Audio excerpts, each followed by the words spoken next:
Welcome to Three Devs and a Maybe, the podcast series for beginner web developers and general web enthusiasts. Now, introducing your show hosts, Michael Budd, Fraser Hart, Lewis Gaines, and Ed Mann. Hello everyone and welcome to another festive episode of Three Devs and a Maybe. My name is Fraser Hart and with me I have Ed Mann, who is the usual introducer. Hello Ed. Hello. And we have an old favourite, Justin DeLucia, here as well. Hello everyone. Hello. It's a bit of a round table. I've not been on for a while. Justin's not been on for a while. Ed's on every week, probably 3 times a week. Because I've got no life. Is yes. Really that? Yeah, that's exactly it. You've both have good stories, fun stories to tell. Well, in theory, but yeah. Anyway, because we want to get a lot of info out of Justin, let's start with you, Ed. Find out what you've been up to and how your week's been and all that nice stuff, and then we can spend a lot of time grilling Justin and finding out what he's been doing. Sounds like a plan, man. Yeah, it's been going really well. It's been really good. Yeah, I've been working on a small little feature at the moment. That's kind of. There's a couple of little bits that need to be ironed out on it, but it's going to be released soon, which is always a nice feeling. And I should actually say, before I kind of move on, is that the previous episode we did, we were speaking, me and Mickey were speaking about types and types first tests and all these things. And there was a really nice guy who actually sent us a comment, Derek Moore, and he pointed us in the direction of a talk that Amanda Launcher gave about types first tests. And I listened to it, I watched it, and it was really good. And so I really appreciate it. Thank you, Derek, for actually sending that in. Yeah, but other than that, I mean, it's just been work, and my foot's now healed, fortunately, after fun times in Wales. Do you know what? I think the last time I was on the pod potentially was the faceplant incident. So I don't know if there's any correlation here. But I've been nicknamed Mr. Bump now. Maybe you shouldn't get me back. Maybe this is it exactly. Yeah, discussing a podcast with Justin is the thing that trigger. I hope not. Oh man, but yeah, that's me though, man. How about you, Fraser? What have you been up to? I don't know, to be honest. It's been a while since I've been on. So I think the last time I was on, I just released Space Beer Cave on Android. We had the little competition. So I don't know if you said thanks to Robert Miley. We had this competition so you could get the high score on the Space Beer Cave, which is the game I released, and we had a couple more than a couple. It was like at least. You had a pretty heated battle at the end, though. Yeah, there were a few. Yeah, a couple of sneaky Photoshops trying to squeeze their way in there as well. But yeah, at the end of the day, Robert Miley won it. He smashed all the other highest scores. So we sent him a T-shirt, and he was very good. You've seen the picture that he sent back of himself wearing the T-shirt. It was amazing. So we asked him if he could send us a picture of him wearing the T-shirt. He did way better than that. He basically photoshopped the beer icon from the game in there, put it in like a space in a cave as well, and it's fantastic. Yeah, so thank you, Robert. Hope you wear that with pride. And that's that. And what have I been working on at the office? We have been moving our build system from quite a major overhaul. We've got 3 major web apps that I'm working on in my job. They're all like backbone web apps, and they were traditionally we were using Require.js, Grunt, and we were doing all the testing with Jasmine. So we're still using Jasmine, but we've now moved away from Require.js, and we got rid of Bower as well. So we've moved away from Require.js, Bower. We're doing everything with NPM and Webpack, just to kind of simplify everything. Just because we've got so many dependencies, and it just seemed a bit tangly and unnecessary. So we've got rid of Bower. So we do all our front end dependencies now with NPM. And then we pull everything together with Webpack, and we do all our minification, obfuscation, and all that kind of lovely stuff. So we've got a nice little build process, but because of the size of the web apps, and some of them were like 4 years old, I think the oldest one is. So it was quite a mammoth task. So that's taken a good amount of time. And all the while we've been adding features as well, because obviously the client's been wanting, this is a nice to have, but it doesn't impact the final product to the client. So they've obviously got features that they wanted implemented. So it was trying to balance up the new features plus doing all the Webpack work, and at times we've had like 4 or 5 different feature branches going on plus the Webpack work. So it's all kind of finally funneling together now. So we're down to about 2 branches on each web app. So we're getting there. But it's coming along really nice. It's been a really good learning process as well. So we can use ES 2015 now as well, which is fantastic. So any features that we're going to be writing going forward, we're going to be doing in ES 2015, and we're basically just trying to improve the code base throughout, and that includes increasing the test coverage, So the way we've kind of decided to do that is we're not going to kind of retroactively go back and write tests for features that already exist, because if there's bugs in place, you're going to solidify those in place anyway. So when we're writing new features now, we're going to make sure that we're very strict with our TDD. So yeah, going forward, we're going to have a very nice set of web apps. We're also looking at implementing React into the front end as well. That is great. Like bringing Webpack in and React in, and like, because actually that brings up a podcast that I've recently done with the author of Survive.js, and I really recommend that book actually. Like, this is the Finnish guy. This is the Finnish guy, yeah, you are. And yeah, so I really recommend reading that. It kind of brings in like React and talking about Webpack, and actually just make your experiences with Webpack. What are you kind of feeling? You enjoying it?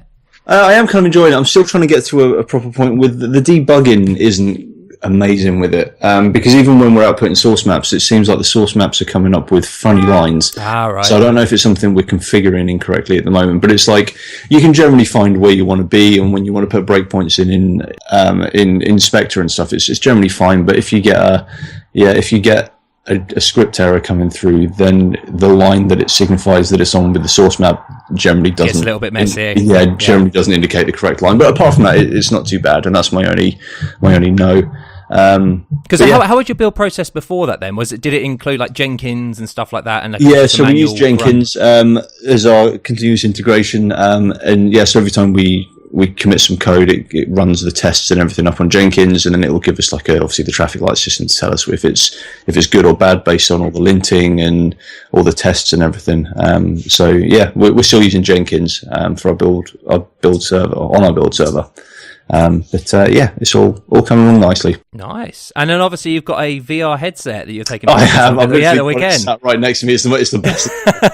Like, so I think I've mentioned that I ordered a Oculus Rift like within less than an hour from when pre-orders opened back in January, and then they said, you'll get it shipped in March, and basically it seems like they've been kind of lying to the customers saying that they've got all the stock, and then they just wanted to rush it to beat the HTC Vive out anyway. So yeah, they kind of kept putting it off, and then my initial March delivery date was pushed back to mid-June, and there was all these other things that came up. So in the end, I was like, well, I might as well see if I can order a Vive anyway. So about 3 or 4 weeks ago, I pre-ordered a Vive. And they also said that it will be here in June, so I was like, okay, whatever, like whichever one gets here first, I'll keep and I'll cancel the other one. So the Vive turned up about a week ago, and still haven't got an Oculus, so I've cancelled my Oculus. But yeah, the Vive is the best thing ever. Like, so what actually is it then? So for what do you do? Do you have to use your mobile for it and things like that? No. So I've had to buy a PC for this as well. Wow, you've really invested.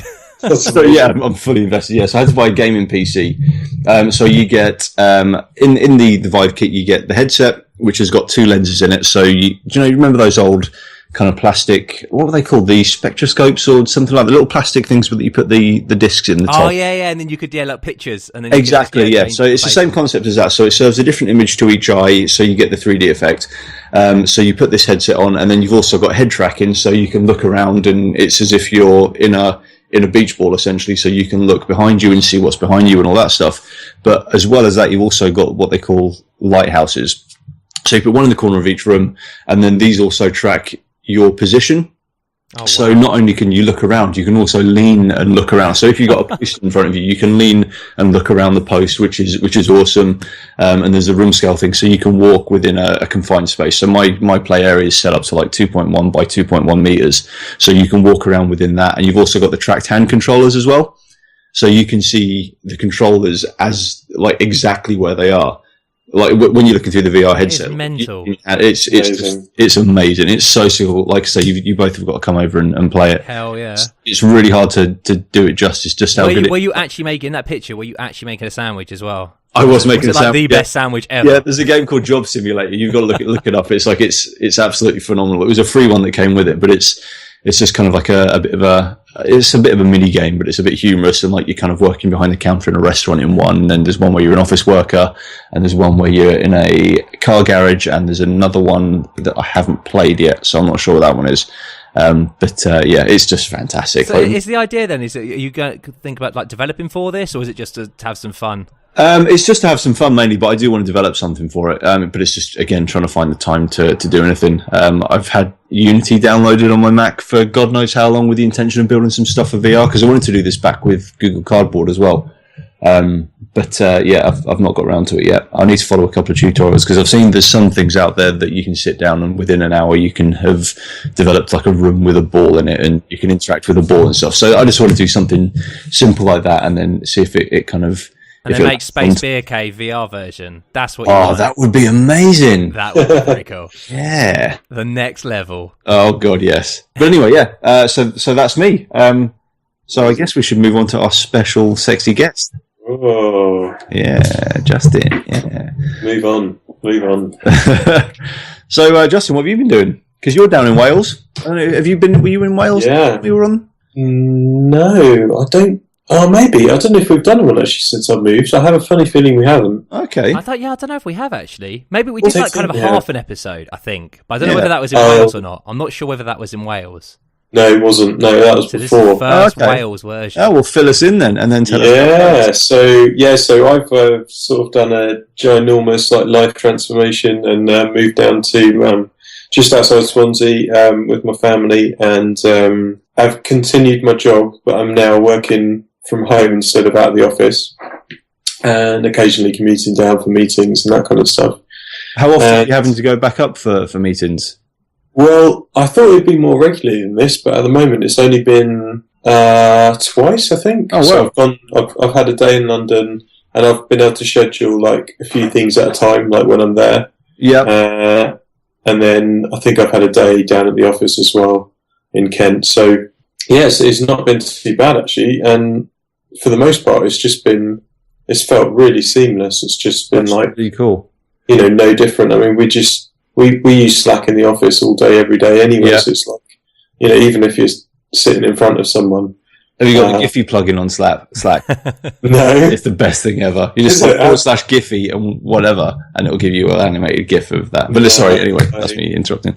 All right, I'm going to make a note of that because I need to do that. There's always a good GIF for any emotion. I love GIFs. They're amazing. In fact, I'm constantly thinking of ways that I could try and put more GIFs in my work. Oh, really? They're just the best things ever.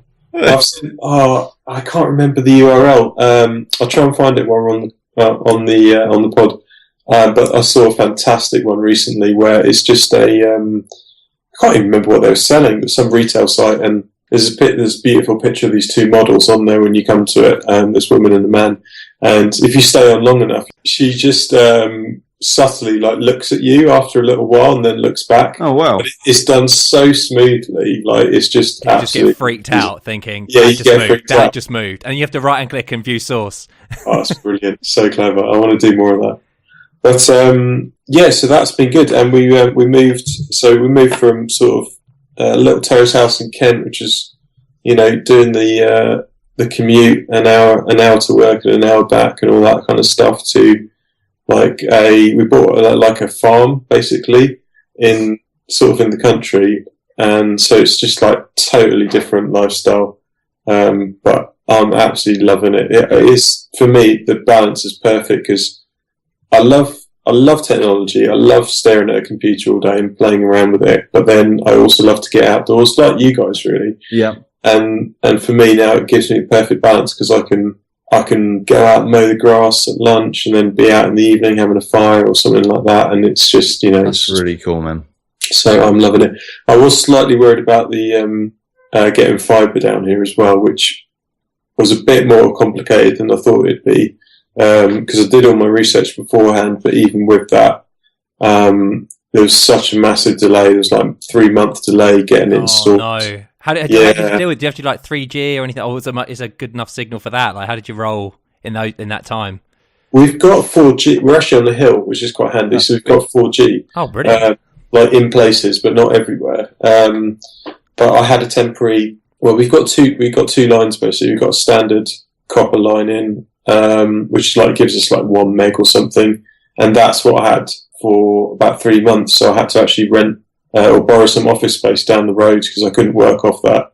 And then eventually we got fibre. I was desperate to get fibre before Christmas because I was still going out to work at someone else's office. Yeah. And I couldn't get it in time. So it was such a pain. So even over Christmas, I should have been working it from home, but I wasn't. I was still go to still work. Technically working away. Yeah. And it was like really weird. It was in this office, like it's fantastic that I could work there, but it was like I had a whole floor to myself. There was no one in there at all. Oh, that's spooky. So like over the Christmas, and they didn't open for like some of the Christmas time, so I had a key, and it was just horrible. I was just in this corner, and they had automatic lighting. So like the whole floor would just go off. If I didn't no one's in this room anymore. So weird, and it's right on the beach. So it's like there'd be these massive storms rolling in. Oh, it was cool, but it was a bit like. That sounds so cool. But it was cool. What connection have you got now? So you've got that with the copper connection, and then you've got a fibre now into the house. So we've got the copper connection as a backup, and so that other people can use the connection during the day and it won't affect what I'm doing. And then we got a separate fibre line put in, which was estimated at 13 meg because we're quite far from the exchange, the cabinet. And it ended up coming out, like I was with the engineer, BT engineer who was in OpenReach, who was installing it, and he was like, really didn't want to do the job. It was like a massive pain in the bum job for him. And he hates like any kind of rural thing. And like he was like sitting here waiting for the speed test and thinking like we were all thinking it was going to be really bad. And he came back, it was like 20 meg, and like we were all really surprised because they didn't estimate that at all. But I get about between 15 and 20, and I'm miles away from the cabinet, so I'm pretty chuffed with it, to be honest. Yeah, it sounds great. I mean, the connection here is flawless, so it's great. Yeah, I mean that's a great. I mean, that's the one thing you need, isn't it? It's good internet, you know, to be able to work remote. And actually, that's the thing. So since then, New Year, you've been working now remote, like officially at home, day in, day out. And how has that been then? Like the transfer, you say it's been seamless. Like as a designer, like kind of, how have you been rolling with that then? It's something I always wanted to do anyway, and we were talking just before, weren't we, about it suits some people like it, other people don't. Yeah. For me, I always wanted to do it, and I was pretty sure that I was going to love it, and I do. I just, I don't know, I like my own space, I suppose, and I like being able to control the environment that I work in, and I think, you know, whatever you do, you know, I could talk about it from a design sense, like being like, I want inspiring things around me, but I suppose it's true of whatever you do. You want to be able to sort of create the environment you work in to help you sort of get into that frame of mind. And for me, that's what I've been able to do. I've just found it really, really helpful. Just been able to go in, shut the door. You can just completely focus on what you're doing. Yeah. With minimal distraction. And like, you know, it's quite a busy office where I came from. So the phone going all the time and, you know, coming in and out of the office and that kind of thing. It's just been amazing to sort of cut that out, although I do feel slightly guilty about it as well. And what kind of contact do you have with the office still? Do you go, will you have ever a day where you just don't speak to anyone in the office, or will there always be a phone call or a Slack or a couple of emails or? Yeah, it's as if I'm still there, so it's non-stop, to be honest. Like Slack's still like pinging away like it feels like every 30 seconds. Yeah. Which is absolutely fine, but I think in a sense, like it just helps me. The balance helps me. I don't know, still be quite productive. Yeah. Even though like there's emails pouring in, I'm still like clients still phone me direct because I've got a direct number now. So like none of that's changed really. It's just that the hustle bustle's been cut out. Yeah. And that works really well for me. Helps me focus really. Yeah. And not get so distracted. So, yeah, I love it. And how do you kind of plan your day? Do you wake up like a couple of minutes before you have to start work, or do you get up at 7 because obviously you've got a baby and? Yeah.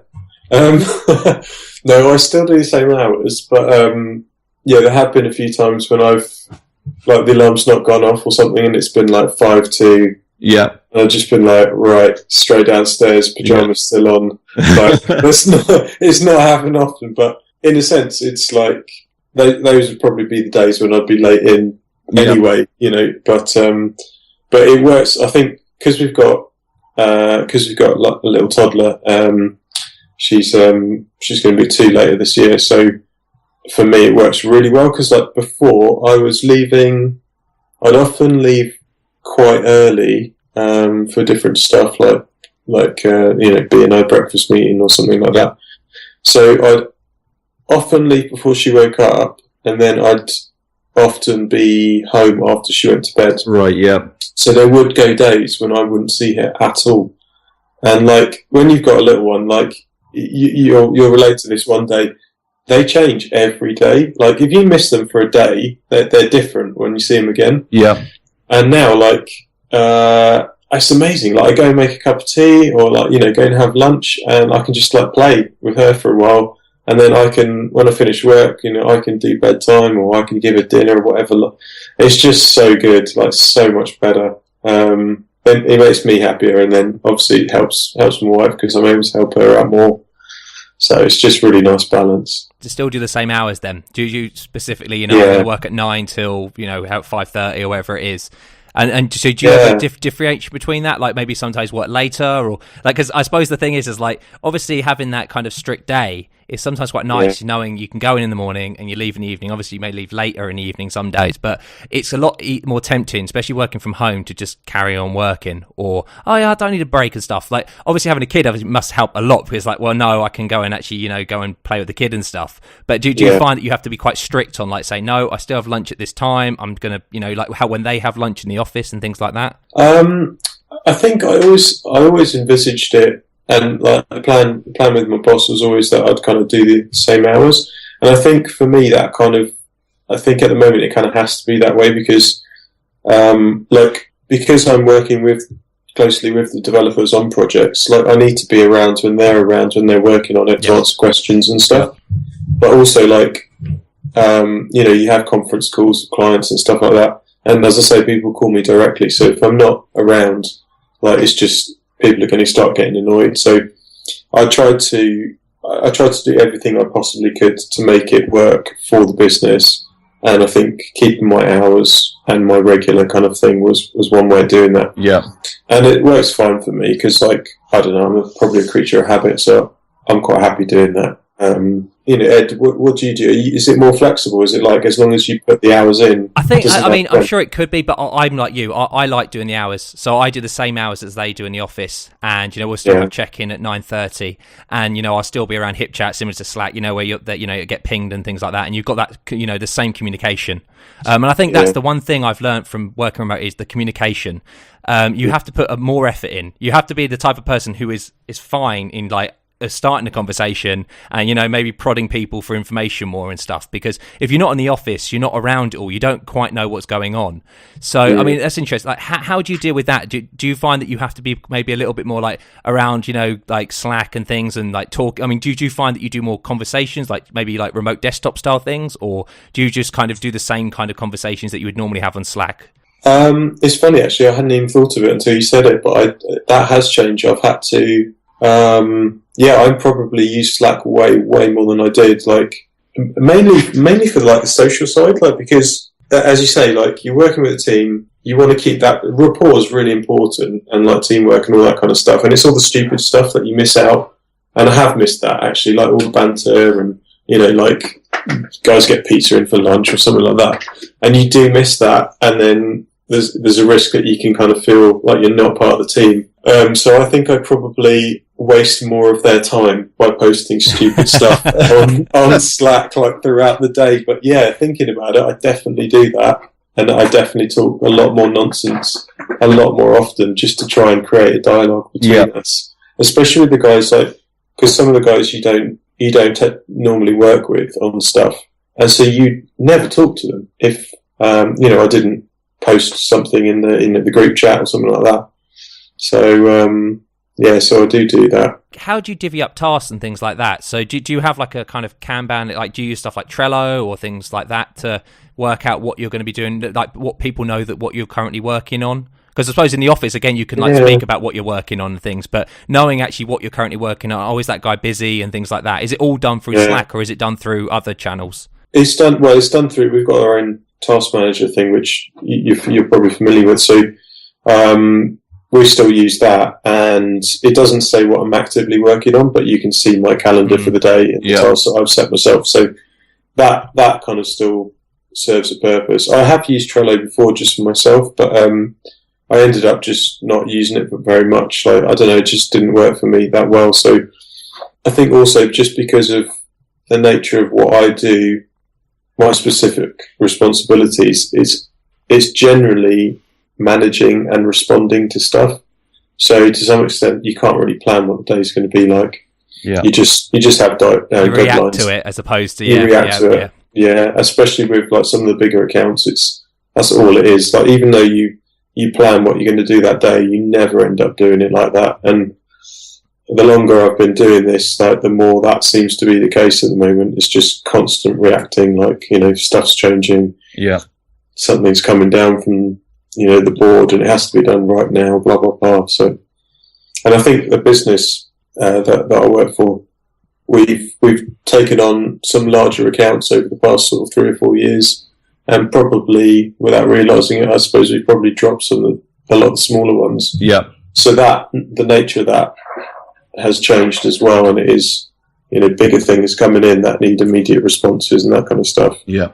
Then obviously in the technical side of it then, because so how do you kind of work, you know, obviously you've been a designer, so you're going to be designing things, you need to communicate with the clients and stuff, like that's all done then through maybe face-to-face, like you've said that, you know, you go into London to speak to them, and then is it done through like phone calls and things like that? Because obviously they would all come to the office, you know, maybe more so. Now is it a case where you're on the phone to them more often, sending them stuff, etc.? Yeah, definitely.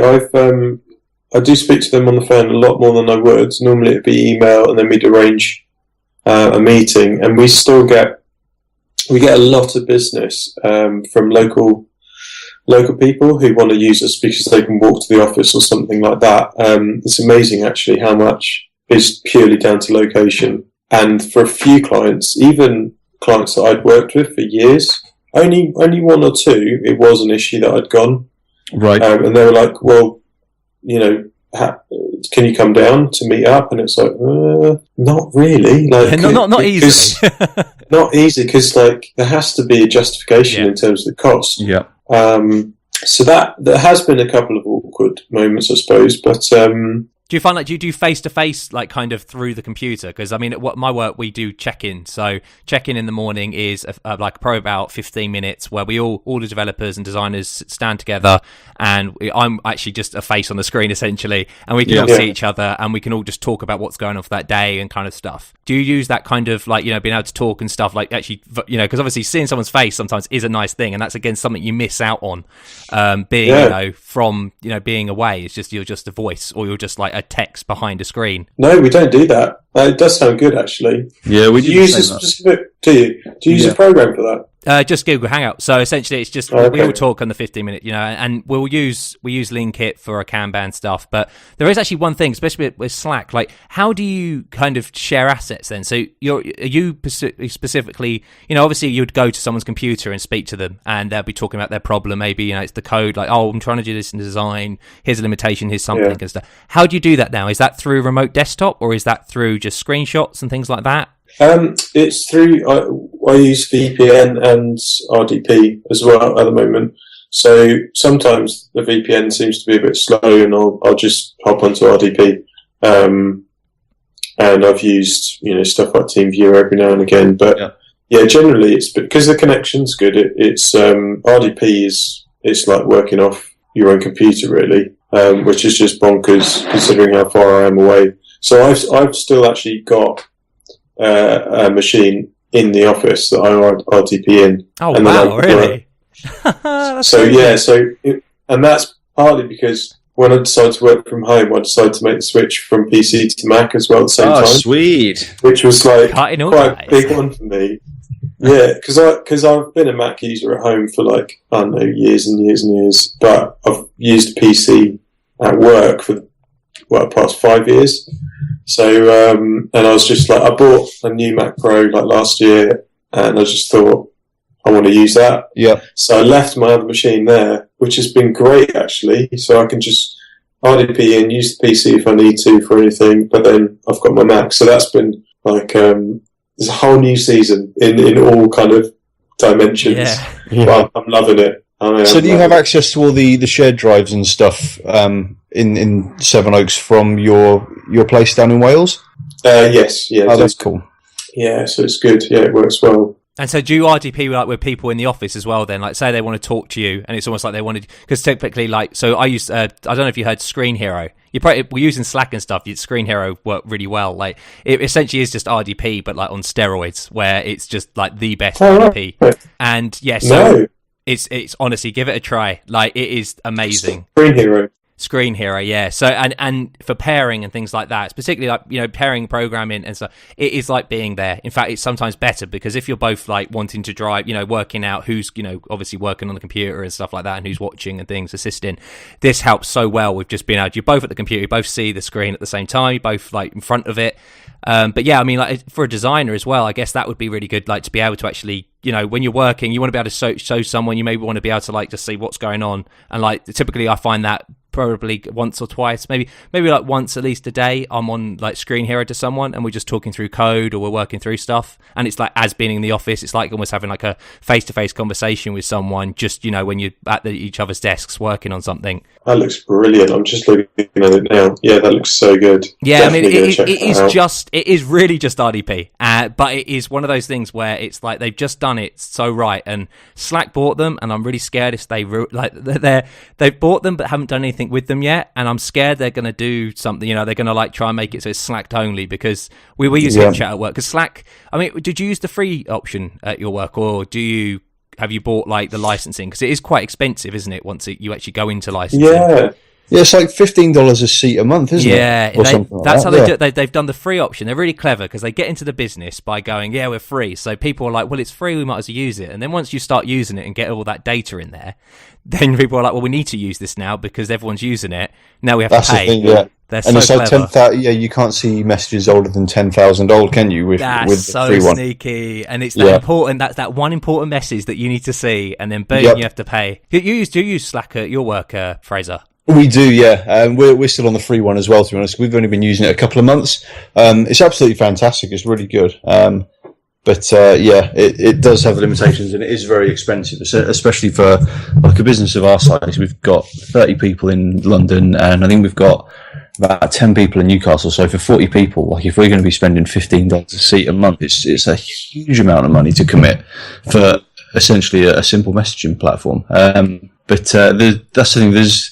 There's open source alternatives. There was one, I can't remember what it was called, but we tried using that for a little while and it didn't have all the features that we were accustomed to.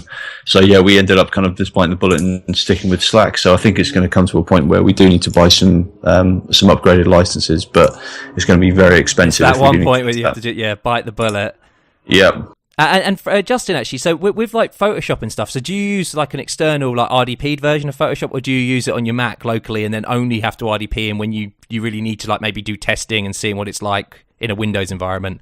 Yeah, so I have it installed on both computers, but I do all my stuff locally, and then just it syncs with the Office, so it's there if I need to test it, but I don't really need to. It works exactly the same for me, so that's been fine. It's been quite nice to have like the flexibility of like testing between PC and Mac, which I haven't had for a while because I've just been PC based.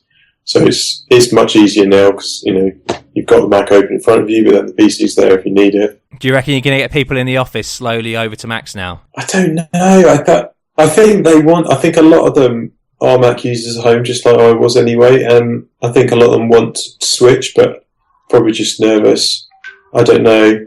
That's because I guess it's a big change, isn't it? Because the business has always been run on Windows machines and it's worked fine with it. So I guess there's no real need or reason to go to the expense or the kind of the blip in productivity while everyone switches over to Macs, I guess, is there?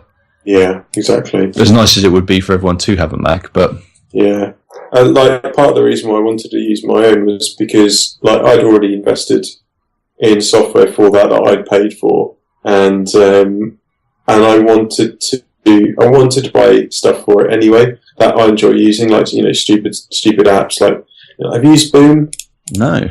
Like I use that. It's just like like an equalizer like thing that you can use, that you run all your sound through, and it just makes everything sound absolutely beautiful. Yeah. Like silly little apps like that I love. It's part of the reason why I love Mac.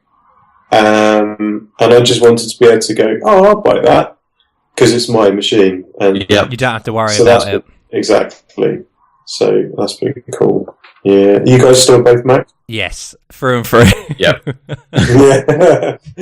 Work and office. Like Macs are.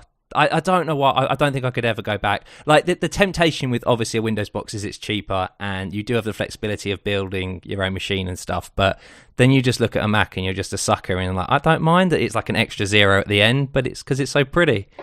Well, it is, and the hardware, like the build of everything is so much more rugged as well. Like if you look at any other manufacturer's top of the line laptop, it's got nothing on the build quality of a MacBook Pro or a MacBook Air. And it's mimicking, isn't it? It tries to emulate what and it does a really poor plasticky job of it. Exactly, because you have to install Windows on it, and then instantly it's ruined.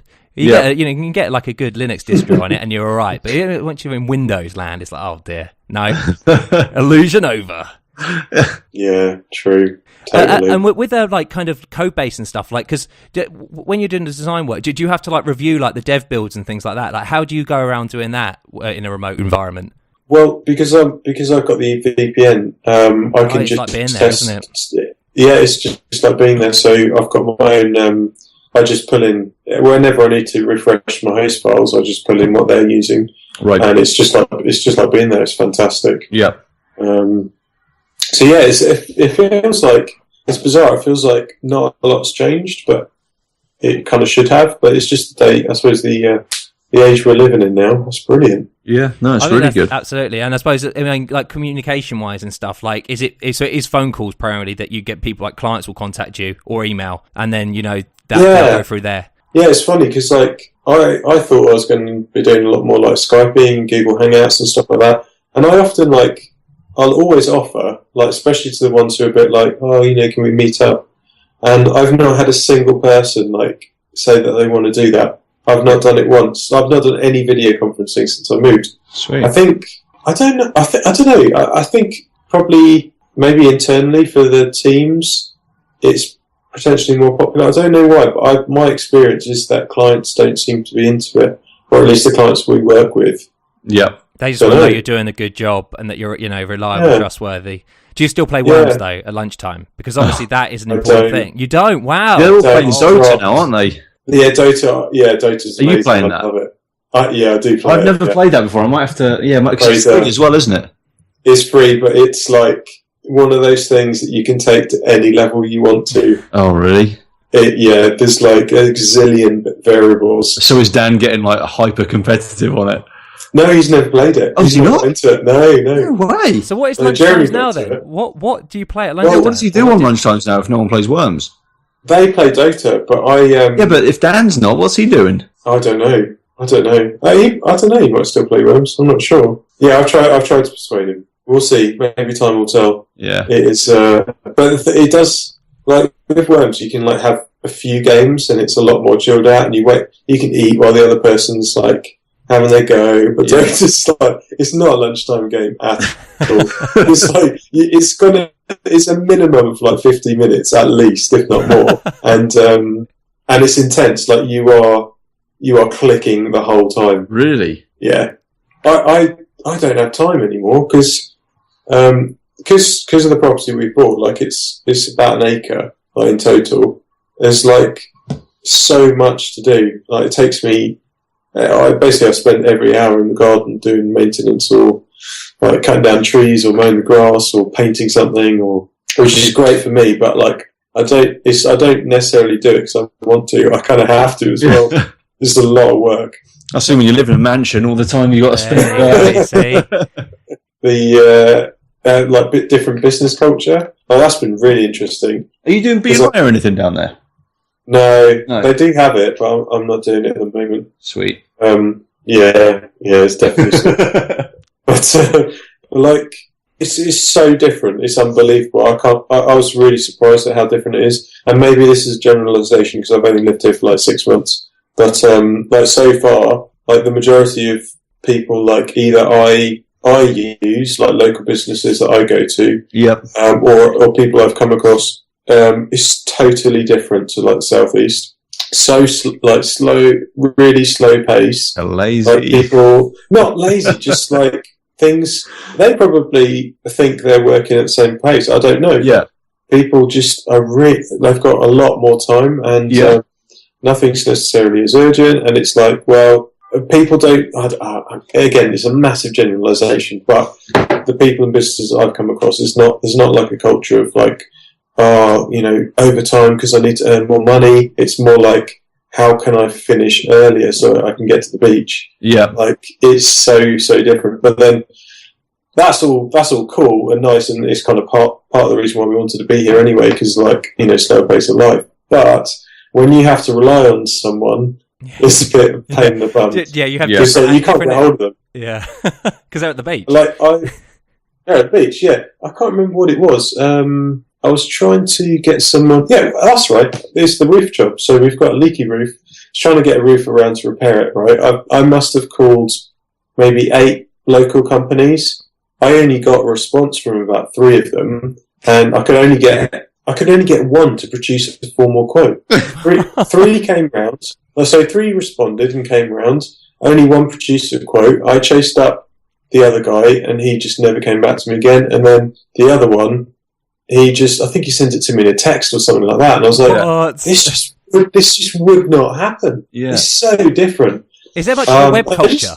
Is there much of a tech culture? No, not at all.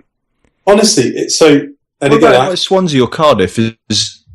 Yeah, they've got web industry, and they've got Cardiff's totally different. Cardiff's like the London of Wales, so that's kind of like, it's not really reflective of the rest of the place because it's really busy. But and Swansea's got quite a lot going on. But like when I came, I can't say too much because I don't want to drop anyone in it. But like I came across, I was working on a business directory for someone. Yeah. So so going through all their client base and kind of creating directory listings for them, contact information, all that kind of stuff. Yeah. And I reckon, and so these are people with like physical locations. These are like people who do like manual, like DIY and plumbing and this and the other, and then professional services, the whole spectrum. And I reckon only about 30% of them had a website. Right. Wow. Yeah. And that's out of a lot that I went through. Yeah. I don't know how many different businesses I went through. And then out of those people, the quality of the website was horrendous. Yeah. Absolutely horrendous. The best ones, there'd be like maybe 10 who had a WordPress site. Right. Like template driven site. It was amazing. Well, you could go in and clean up.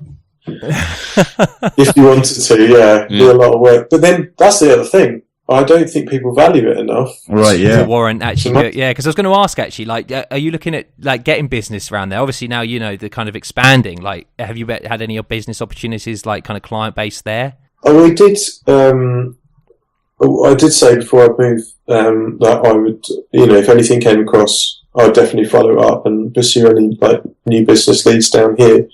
I'm sure something will come up like over time, but I think the interesting thing will be justifying the cost, because I really don't see anyone locally paying the kind of prices that we charge, and not because we're overpriced, but I think because they don't see value it. Yeah.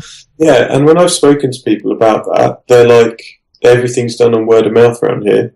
You go and speak to Jenkins. He's been there 50 years. It's that kind of thing.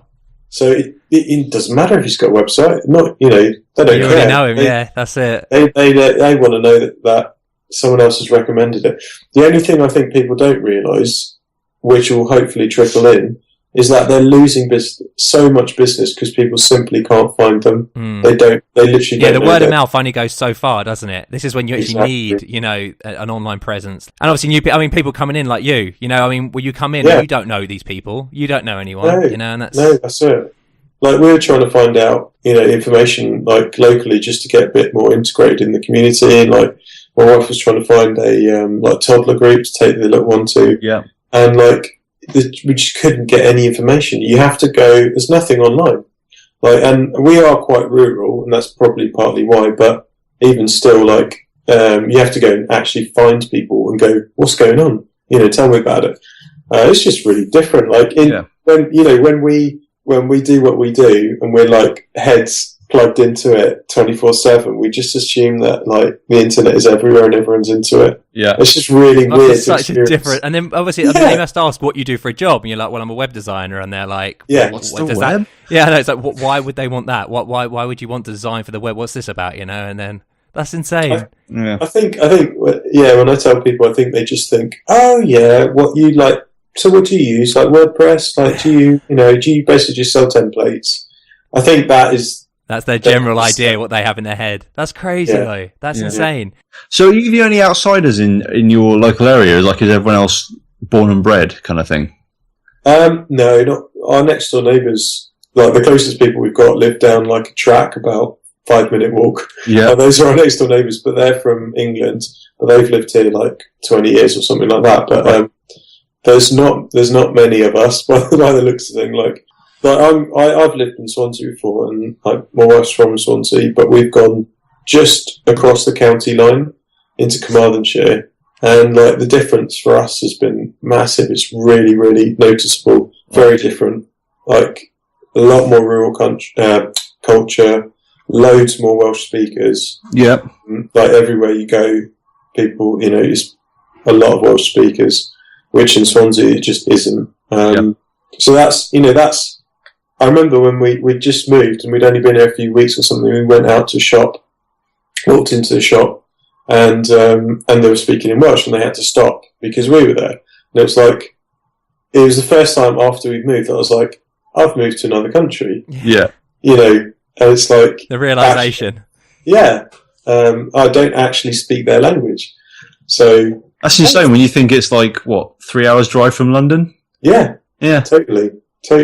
But it's part of the adventure. Oh no, it's wicked. I think it's really cool.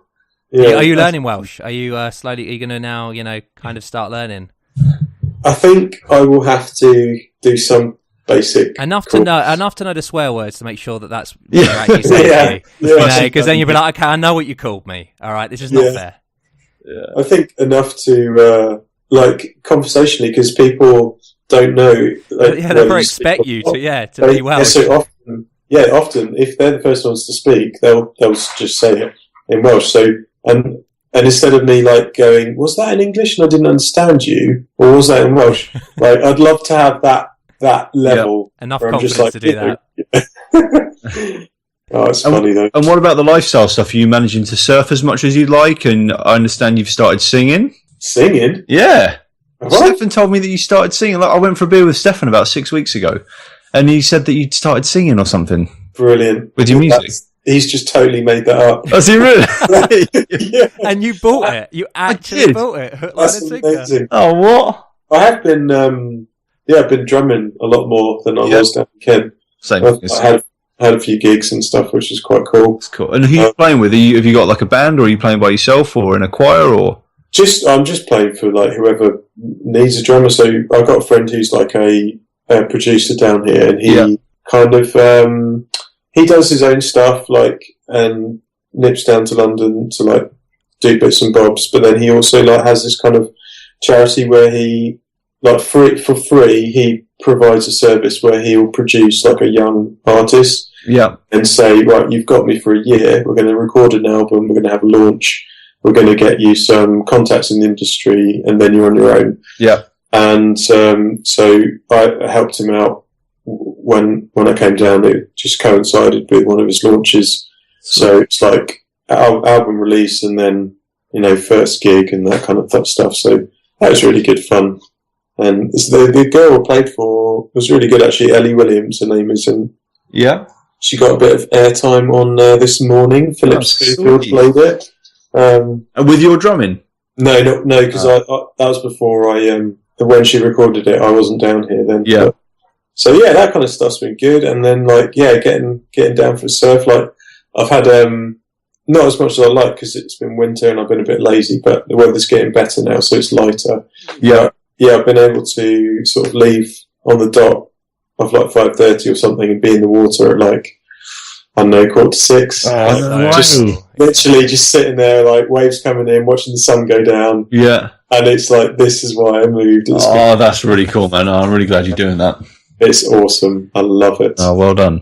How are you? So we've obviously been in the office and stuff, like keeping up with tech and stuff, keeping up with the latest things. Like, is it still just based on like obviously through Slack and things like that, people talking about stuff, or do you?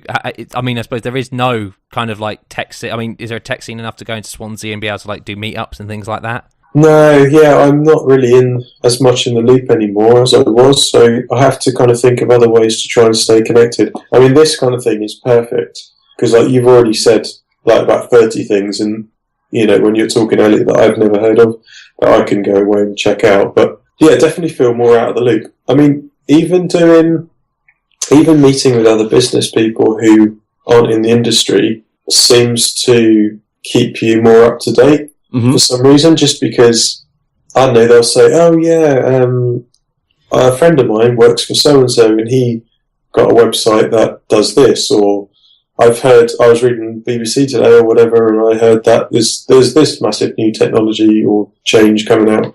I don't know, I do feel out of the loop, definitely. Like, I feel out of the business community. Yeah. Which is interesting. And are there other designers in the office that you're missing out on now, or are you the sole designer? There's two of us, so yeah, there's one other in the office. And how do you communicate just through Slack and things again like that with RDP and things, or are you kind of like on a constant basis, like ringing and stuff? Yeah, just constantly through Slack, like all day long. But that was we worked at opposite ends of the room anyway, so that was normal for us. Yeah, and she's quite quiet, so I think she prefers to Slack like than to. So now and again I pick up the phone, but. We're nearing about the hour mark of the show, actually. And Justin, it's been great having you on, man. Really appreciate you coming on. Just one last question, you know, before you go. Like, what bits actually are like? So actually, two really. The pros of like being a remote worker, and maybe the cons. Like, what for you has been the most pro? I mean, obviously you've spoken about how great it is, you know, being able to surf like 15 minutes after finishing work, but like, what other pros are there, and then what other cons? Yeah, absolutely. So. Yeah, I think I can definitely see why it wouldn't work for everyone, but for my specific temperament and character, it's ideal. Awesome. And I think the pros, like the biggest few pros for me are more time with family, and that affects my whole quality of life. And like they're having a balance. I just feel like things are more balanced now. Like for example, down in Kent. You know, you'd have a really stressful day in the office or something like that. You'd have a stressful drive home. You know, you'd be swearing at everyone on the horrendous crawling, you know, traffic back to your house. You wouldn't get a parking space because you can't afford a house that has a drive. So I'd have to park, you know, way down the road. You'd be walking back to the house, and then stuck in a little terrace house with noisy neighbours and dogs and everything like that because it's just too expensive. And like just wouldn't be able to get away from it. And then obviously like we had our baby wasn't a good sleeper at all, so she'd be up all night and I'd be like worried about the neighbours, you know, thinking that she's crying and all this stuff. And it was just, for me, there was like no escape, there was no balance. Whereas here it's like I feel like you can have a stressful day in the office, but then everything else is good and easy. Yeah. So like it just like my stress, I can get released basically, and I think that's what makes all the difference for me. And it makes me much more positive about work as well, I think. So, but I think the only con that I've really noticed is even for someone like me who like I can like, there's been weeks have gone by and I've been like I haven't actually left the house in 2 weeks. Yeah, that's happened a number of times. But as in the premises, I've left the actual house, but. Well, when you've got like 7,000 square miles of land anyway, then like, it's going to take quite a lot. You need to fly out. Yeah, because my land is so big, I have no need to leave. But yeah, even for me, like I get cabin fever, and I'm just like, I need to go somewhere. Like we need to just go somewhere. So that's definitely a con. Did you get actually a lot of design inspiration from where you live now, like compared to being like stuck, you know, in a corner of an office, you know, like? If I'm honest, I think I probably get less because the stuff I work on, it's all, you know, generally speaking, it's all commercial. Yeah. It's a lot of it's corporate. So the inspiration you want is to be on the tube in London looking at, do you know what I mean? Like that's, or watching TV and that kind of stuff. Whereas here, it's not like I'm doing art or something like that, which which would be a lot more inspiring. So I probably get less. That's really interesting. Yeah, but no, I mean the pros definitely outweigh the cons there, man. It just sounds like you're having a great time, and I really appreciate you coming on. Fraser, you got any other questions? Any other questions for Justin before we say goodbye? I am all good. I think, done a good job, Justin. It was lovely chatting to you as well because it's been too long. Guys. Yeah, it's great to be here. All right, then, audience. Well, it's been another great episode, and we'll speak to you again next week. Goodbye. Bye. Bye. You've been listening to 3 Devs and a Maybe. You can contact us at contact@3devsandamaybe.com or follow us on Twitter at 3 Devs and a Maybe.